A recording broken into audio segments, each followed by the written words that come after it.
Hi friends, എല്ലാവർക്കും പൊടീസ് വേൾഡിലേക്ക് സ്വാഗതം. ഇന്ന് ഞാൻ വന്നിട്ടുള്ളത് വീട്ടിലുള്ള ചേരുവകൾ ഉപയോഗിച്ചിട്ട് എളുപ്പത്തിൽ തയ്യാറാക്കിയെടുക്കാൻ പറ്റുന്ന രുചികരമായിട്ടുള്ളൊരു നാടൻ 4 മണി പലഹാരത്തിൻ്റെ റെസിപ്പി ആയിട്ടാണ് കേട്ടോ. എണ്ണയിലൊന്നും മുക്കി പൊരിക്കാതെ ആവിയിൽ തയ്യാറാക്കിയെടുത്തിട്ടുള്ള പലഹാരമാണ് കേട്ടോ ഇത്. വീഡിയോ കണ്ടുകൊണ്ടിരിക്കുമ്പം ഇഷ്ടമാവുകയാണെന്നുണ്ടെങ്കിൽ പ്ലീസ് ഒന്ന് ലൈക്കും കൂടി ചെയ്തേക്കണേ. അപ്പോൾ നമുക്കിതെങ്ങനെ തയ്യാറാക്കിയെടുക്കുന്നതെന്ന് ഒന്ന് നോക്കിയിട്ട് വരാം. പലഹാരം തയ്യാറാക്കി എടുക്കുന്നതിനായിട്ട് ആദ്യം തന്നെ നമുക്കൊരു പാനിലേക്ക് 2 കപ്പ് അളവിൽ വെള്ളം ഒന്ന് ഒഴിച്ചു കൊടുക്കാം. അതിനുശേഷം ഇതിലേക്ക് ആവശ്യമായിട്ടുള്ള ഉപ്പ് കൂടി ഒന്ന് ചേർത്ത് കൊടുക്കാം. പിന്നീട് ചേർത്ത് കൊടുക്കുന്നത് നെയ്യാണ് കേട്ടോ. അതൊരു 1 ടീസ്പൂൺ അളവിലാണ് ചേർത്ത് കൊടുക്കുന്നത്. ഇനി ഇത് നന്നായിട്ടൊന്ന് തിളപ്പിച്ചിട്ടെടുക്കാം കേട്ടോ. അപ്പോൾ ഇതാ വെള്ളമൊക്കെ നന്നായിട്ടൊന്ന് തിളച്ച് വന്നിട്ടുണ്ട്. ഈ ഒരു സമയം ഫ്ലെയിം ഒന്ന് കുറച്ച് വെച്ചതിന് ശേഷം ഇതിലേക്ക് റവ ചേർത്ത് കൊടുക്കാം. 1 കപ്പ് റവയാണ് ഞാൻ എടുത്തിട്ടുള്ളത് വറുത്ത റവയാണ് കേട്ടോ.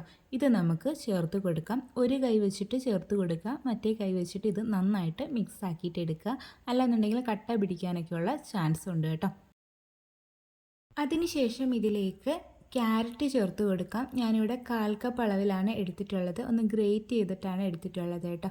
അതുകൂടി ചേർത്ത് കൊടുത്തിട്ട് ഇത് നന്നായിട്ടങ്ങ് മിക്സ് ആക്കിയിട്ട് എടുക്കാം. ഇതൊന്ന് തിക്കായി വരണം കേട്ടോ. അതുവരെ വേണം മിക്സ് ചെയ്ത് കൊടുക്കാൻ വേണ്ടിയിട്ട്. നമ്മളെടുക്കുന്ന റവയ്ക്ക് അനുസരിച്ചിട്ട് ഈ ഒരു വെള്ളത്തിൻ്റെ അളവിൽ ചെറിയ ചെറിയ വ്യത്യാസങ്ങളൊക്കെ വരാം കേട്ടോ. വെള്ളം കൂടുതലായിട്ട് തോന്നുകയാണെന്നുണ്ടെങ്കിൽ കുറച്ചുകൂടി റവ ചേർത്ത് കൊടുക്കുക. അതല്ല വെള്ളം കുറവായിട്ടാണ് തോന്നുന്നുണ്ടെങ്കിൽ കുറച്ച് ചൂടുവെള്ളം ചേർത്ത് കൊടുത്താൽ മതിയാവും കേട്ടോ. അപ്പോൾ ഇതിവിടെ റെഡി ആയിട്ട് കിട്ടിയിട്ടുണ്ട്. നല്ല രീതിയിൽ തിക്കായി വന്നിട്ടുണ്ട്. പാനിൽ നിന്നൊക്കെ വിട്ട് വരുന്നൊരു രീതി ആയിട്ടുണ്ട് കേട്ടോ. ഈ ഒരു സമയത്ത് നമുക്കിതൊന്ന് എടുത്ത് മാറ്റി വെക്കാം. ഇതൊന്ന് മാറ്റി വേറൊരു പാത്രത്തിലേക്ക് വെച്ചിട്ട് ഒന്ന് അടച്ചിട്ടും കൂടി വെക്കണം കേട്ടോ. ഇതിൻ്റെ ചൂടൊന്ന് മാറണം. അതുവരെ നമുക്കിതൊന്ന് അടച്ചു വെക്കാം.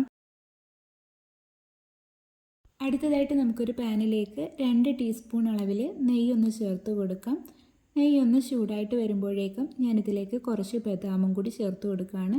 അതൊന്ന് ഗ്രേറ്റ് ചെയ്തെടുത്ത ബദാമാണ് കേട്ടോ ചേർത്ത് കൊടുക്കുന്നത്. ഇത് താല്പര്യമില്ലെന്നുണ്ടെങ്കിൽ പകരം വേറെ ഏതെങ്കിലും നട്ട്സ് ഉപയോഗിക്കാവുന്നതാണ്. നട്ട്സ് ഇല്ലെങ്കിലും കുഴപ്പമില്ല കേട്ടോ. എന്നിട്ട് നമുക്കിതൊന്ന് റോസ്റ്റ് ചെയ്തിട്ടെടുക്കാം. അപ്പോൾ ബദാമൊക്കെ ഒന്ന് റോസ്റ്റായിട്ട് കിട്ടിയിട്ടുണ്ട്. ഇനി നമുക്കിതിലേക്ക് ക്യാരറ്റ് ചേർത്ത് കൊടുക്കാം. ഞാനിവിടെ 1 കപ്പ് ക്യാരറ്റാണ് കേട്ടോ എടുത്തിട്ടുള്ളത്. അതൊന്ന് ഗ്രേറ്റ് ചെയ്തിട്ടാണ് എടുത്തിട്ടുള്ളത്. അത് ഇതിലേക്ക് ഇട്ടതിന് ശേഷം നന്നായിട്ടൊന്ന് മിക്സ് ആക്കിയിട്ട് എടുക്കാം.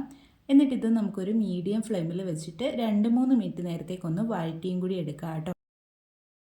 അപ്പോൾ ക്യാരറ്റൊക്കെ ഒന്ന് വഴണ്ടി കിട്ടിയിട്ടുണ്ട്.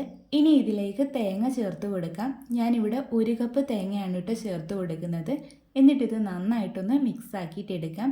ഇനി ഈ ഒരു തേങ്ങയുടെ വെള്ളം നനവൊക്കെ ഒന്ന് മാറി കിട്ടണം കേട്ടോ. അതുവരെ വേണം ഇതൊന്ന് മിക്സ് ചെയ്തിട്ട് എടുക്കാൻ വേണ്ടിയിട്ട്. തേങ്ങയുടെ കളറൊന്നും ചേഞ്ചായി പോകണ്ട കേട്ടോ. അപ്പോൾ തേങ്ങയുടെ വെള്ളനനവൊക്കെ ഒന്ന് മാറി വന്നിട്ടുണ്ട്. ഇനി ഇതിലേക്ക് മധുരത്തിന് ആവശ്യമായിട്ടുള്ള ശർക്കരയൊന്ന് ചേർത്ത് കൊടുക്കാം. ഞാനിവിടെ ശർക്കര പാനിയാക്കിയിട്ടാണ് കേട്ടോ ചേർത്ത് കൊടുക്കുന്നത്.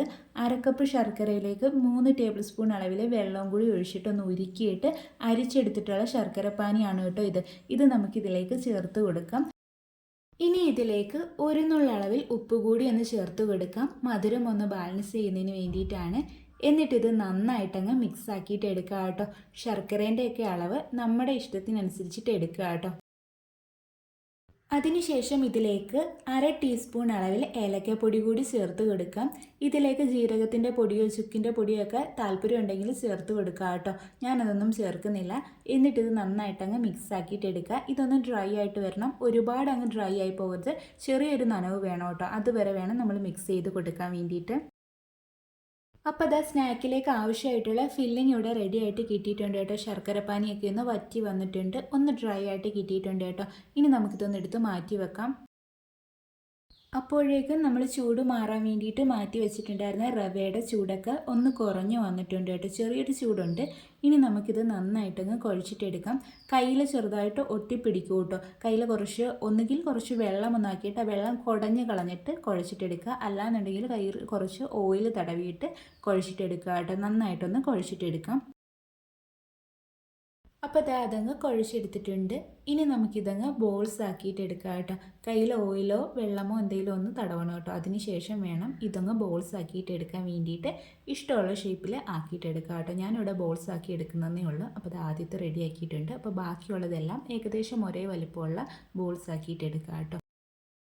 ബാക്കിയുള്ളതെല്ലാതും ഞാനിവിടെ റെഡിയാക്കി എടുത്തിട്ടുണ്ട്. ഈ ഒരളവിൽ എനിക്ക് 10 എണ്ണമാണ് കേട്ടോ കിട്ടിയിട്ടുള്ളത്. അതുപോലെ തന്നെ ആ ഒരു ഫില്ലിങ്ങും ഇതുപോലെ ചെറിയ ചെറിയ ഉരുളകളാക്കി എടുത്തിട്ടുണ്ട് കേട്ടോ. ഇങ്ങനെ ചെയ്തിട്ട് എടുക്കുകയാണെന്നുണ്ടെങ്കിൽ ഈ ഒരു ഫില്ലിങ് അതിനുള്ളിലേക്ക് ഈസി ആയിട്ട് വെക്കാൻ വേണ്ടിയിട്ട് പറ്റുകയും ചെയ്യും. അതുപോലെ തന്നെ എല്ലാത്തിലും ഒരേ അളവിൽ ഫില്ലിങ് കിട്ടുകയും ചെയ്യും കേട്ടോ. ഇനി നമുക്കിതിലേക്ക് ഫില്ലിംഗ് ഒന്ന് വെച്ച് കൊടുക്കാം. അതിനായിട്ട് ആദ്യം കൈ ഒന്ന് നനച്ചിട്ടെടുക്കുക. അതിനുശേഷം തള്ളവിരൽ വെച്ചിട്ട് ഒരു കുഴിവ് ആക്കിയിട്ടെടുക്കുക. എന്നിട്ട് നമ്മൾ തയ്യാറാക്കി വെച്ചിട്ടുണ്ടായിരുന്ന ആ ഒരു ഫില്ലിംഗ് ഇതിലേക്ക് വെച്ച് കൊടുക്കുക. അതിനുശേഷം ഇതങ്ങ് കവർ ചെയ്തിട്ടെടുക്കുക. എന്നിട്ട് കൈ വെച്ചിട്ട് ഒന്നുകൂടി ഒന്ന് ഉരുട്ടിയിട്ടെടുക്കുക. ഇത്രയേ ഉള്ളൂ, സിമ്പിളാണ്. സാധാരണ നമ്മൾ കൊഴുക്കട്ടയ്ക്ക് തയ്യാറാക്കി എടുക്കുന്നത് കണക്ക് തന്നെ കേട്ടോ. അപ്പോൾ അതൊന്ന് റെഡിയാക്കി എടുത്തിട്ടുണ്ട്. ഇനി ബാക്കിയുള്ളതും ഇതുപോലെ തന്നെ ഒന്ന് റെഡിയാക്കിയിട്ട് എടുക്കട്ടെ കേട്ടോ. അപ്പോൾ എല്ലാതും ഇവിടെ റെഡിയാക്കി എടുത്തിട്ടുണ്ട്. ഇനി നമുക്കിതൊന്ന് സ്റ്റീം ചെയ്തിട്ടെടുക്കാം. അതിനായിട്ടൊരു ഇഡൽച്ചെമ്പിൽ കുറച്ച് വെള്ളം ചൂടാക്കാൻ വേണ്ടിയിട്ട് വെച്ചിട്ടുണ്ടായിരുന്നു. അപ്പോൾ വെള്ളമൊക്കെ ഒന്ന് തിളച്ചിട്ട് ഒന്ന് ആവി കയറി വന്നിട്ടുണ്ട്. അതിലേക്ക് ഞാനിവിടെ ഒരു ഇഡലിത്തട്ട് കൂടി ഇറക്കി വെച്ചിട്ടുണ്ട്. ആ ഒരു ഇഡലിത്തട്ടിൽ കുറച്ച് ഓയിൽ തടവിയിട്ടാണ് കേട്ടോ ഒന്ന് വെച്ച് കൊടുത്തിട്ടുള്ളത്. ഇനി നമുക്കിതെല്ലാതും ഒന്ന് പെറുക്കി വെച്ച് കൊടുക്കാം. അതിനുശേഷം ഇതൊന്ന് അടച്ച് വെച്ചിട്ട് കുക്ക് ചെയ്തിട്ടെടുക്കാം. മീഡിയം ഫ്ലെയിമിൽ ഒരു 10 മിനിറ്റ് കുക്ക് ചെയ്താൽ മതിയാവും കേട്ടോ. അപ്പോൾ ഇപ്പോൾ ഒരു 10 മിനിറ്റൊക്കെ ആയിട്ടുണ്ട്. നമുക്കിനി ഇതൊന്ന് തുറന്ന് നോക്കാം. എല്ലാതും നന്നായിട്ട് കുക്കായി വന്നിട്ടുണ്ട് കേട്ടോ. ഇനി ഇതൊന്ന് എടുത്ത് പുറത്തേക്ക് വെക്കാം. എന്നിട്ട് ഇതിൻ്റെ ചൂട് മാറിയതിന് ശേഷം നമുക്ക് എടുത്ത് മാറ്റാം കേട്ടോ. അപ്പോൾ ഇത്രയേ ഉള്ളൂ. റവയും ക്യാരറ്റും ഉപയോഗിച്ചിട്ട് എളുപ്പത്തിൽ തയ്യാറാക്കിയെടുക്കാൻ പറ്റുന്ന രുചികരമായിട്ടുള്ള നാടൻ പലഹാരം ഇവിടെ റെഡി ആയിട്ട് കിട്ടിയിട്ടുണ്ട് കേട്ടോ. നമ്മൾ ആവിയിലൊക്കെയാണ് വേവിച്ചെടുത്തിട്ടുള്ളത്. അതുകൊണ്ട് തന്നെ നല്ല ഹെൽത്തിയുമാണ് കേട്ടോ. കുട്ടികളൊക്കെ സ്കൂൾ വിട്ട് വരുമ്പോൾ ഇങ്ങനെ ഒന്ന് തയ്യാറാക്കി കൊടുത്ത് നോക്കൂ കേട്ടോ. അവർക്ക് തീർച്ചയായിട്ടും ഇഷ്ടപ്പെടും. അപ്പോൾ എല്ലാവരും ഒന്ന് ട്രൈ ചെയ്ത് നോക്കണേ. ട്രൈ ചെയ്ത് നോക്കിയിട്ട് ഫീഡ്ബാക്ക് പറയാൻ മറക്കല്ലേ. വീഡിയോ ഇഷ്ടമായിട്ടുണ്ടെങ്കിൽ ലൈക്കും കൂടി ചെയ്യണേ. അതുപോലെ തന്നെ ആദ്യമായിട്ട് ചാനൽ കാണുന്ന കൂട്ടുകാരൊക്കെ ഉണ്ടെങ്കിൽ പ്ലീസ് ഒന്ന് സബ്സ്ക്രൈബ് ചെയ്ത് സപ്പോർട്ടും കൂടി ചെയ്യണേ.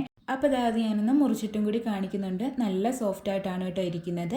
വീണ്ടും നല്ലൊരു വീഡിയോ ആയിട്ട് വരാം. Thanks for watching.